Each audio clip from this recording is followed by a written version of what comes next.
Happy farming! So magde-demo tayo kung paano gumawa ng foliar fertilizer.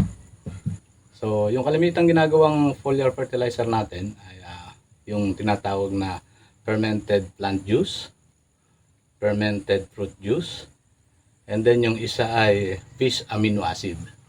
Pero ganun pa man, isa lang naman yung principle na ginagawa dito.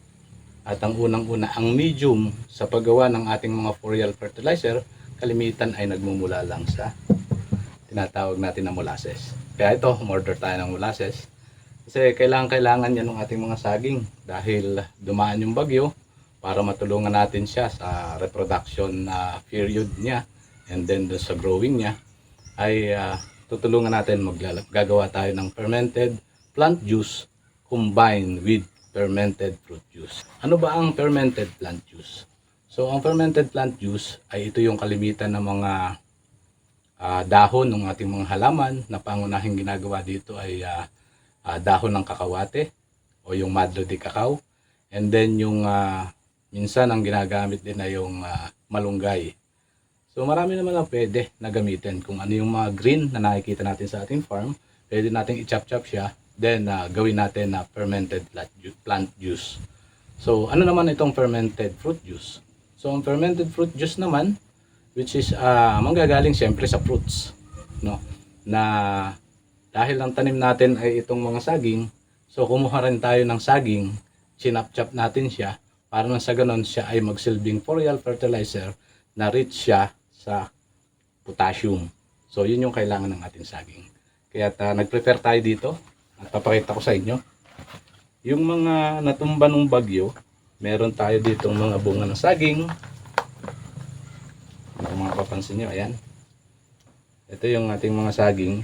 Sinap natin sila sa maliit na pieces para na sa ganon mas madali siyang mahalo at mabulok sa pamamagitan ng ating paglalagay ng ating molasses. So ito ay combined with plant juice. Ito may madre de cacao tayong dahon na medyo inaano natin siya, dinudurog natin siya, hinihimay para mas mabilis yung kanyang fermentation process. So yun yung ating ginagawa dito sa ating farm para nang sa ganon makamenos din tayo, makasave tayo sa gastos sa fertilizer. At talaga namang subok na napakaganda. Lalo tigit ay i-spray natin ito sa dahon para mabilis mapakinabangan ng ating halaman. So ito yung ilang bagay na tips para nang sa ganon ay mas mapaganda natin yung production ng ating mga pananim, anumang crops yan. Pero usually dahil ang crops namin ay itong lakatan, then meron din kaming mga sitaw, meron din kaming mga pipino. So ito rin yung ginagamit natin. Kaya ngayon, hindi ko na lang naipakita sa inyo yung pag-demo ng pag-chop kasi madali lang naman yon, tatagal lang tayo. Pag-chop ng ating ito yung magiging fruit juice, ito yung chop na mga saging na lakatan.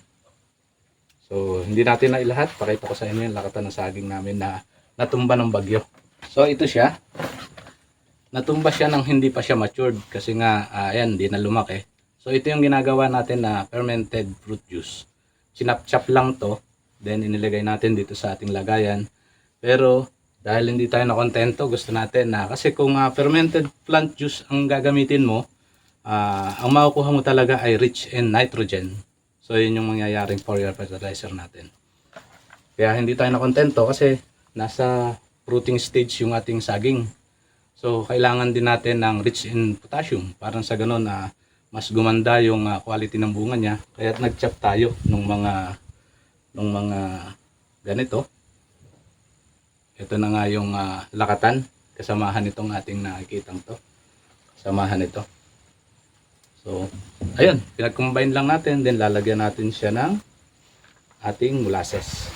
Ang mangyayari dito, paglalagay natin ng molasses, ang kalimitang dosage na ginagawa, kung ilan yung estimated kilos nung iyong ginawang fermented plant juice or fruit juice man yan, ganon din karami yung estimated na ihahalo natin ng molasses.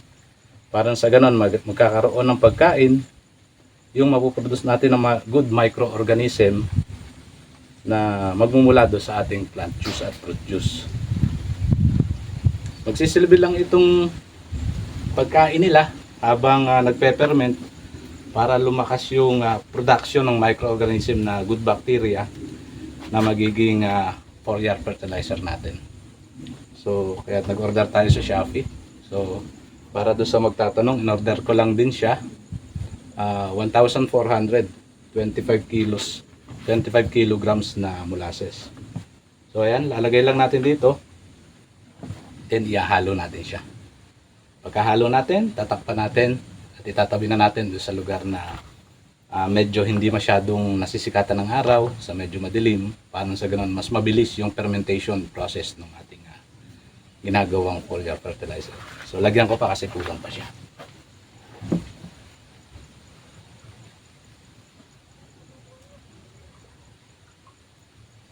So para doon sa nakakapanood, no, ang molasses ito ay medium lang, o siya lang yung para makapag-ferment ng maayos, may pagkain yung ating mga microorganism, kaya laging nilalagyan ng molasses. Maging fermented fruit juice, fermented plant juice, at saka yung fish amino acid. Yung fish amino acid naman, siyempre isda naman yung ginagamit natin doon. Pero ito, dahil ito yung available sa farm, so ito na lang muna ang gagawin namin. Hahaluin ko siya para sa ganun dapat lahat mahalo para maayos yung fermentation. Sa mga magtatanong, no, kasi marami na rin naman na nag-demo ng ganito, marami na tayong nakita. So ayan siya. Sa mga magtatanong, halimbawa ay ilang araw pine-ferment. Usually pag bago ako mag-start kumuha dito ng product na i-spray na, ginagawa namin isang buwan. Pero usually mas maganda kung masihigit pa. Yung makikita natin na ang ating farm, yung ating farm, ang ating ginagawang ito ay medyo naghihiwa-hiwalay na. So ibig sabihin yung ating mga microorganism na naririto ay buhay sila at active sila na kumakain ng ating molasses para i-convert nila ito into good microorganism na yun na nga po yung na rich in the nitrogen, yung organism na yun, maging fermented plant juice or fruit juice. Yun. So ganito na yung finish niya. Then tatakpan lang natin siya ng tela o kaya ay yung kulambo. Then lalagyan natin ng pabigat, lagyan natin siya dito. Yun, lalagay na natin doon sa ating room temperature na required para sa kanya. Ganun lang kasimple, wala masyadong technical dito. Sa atin lang ma-ferment siya ng maayos. Meron na tayong fermented plant juice combined with fermented fruit juice na mapapakinabangan ng ating halaman. So yun lang muna, at ipaprocess na to. Sinortcut natin lang kung paano gumawa. Parang sa ganun, sa mga kapanood ito, ganun lang kasimple para makatipid tayo sa pagbili ng mga fertilizer. Kasi usually yung mga fertilizer na iba, meron tayong fertilizer na granules, ginagamit natin sa lupa para sa absorption ng ugat. So yung ganito naman, kalimitan ginagamit natin ay sa dahon para maging maganda yung photosynthesis sa action niya. So yan, maraming salamat and happy farming!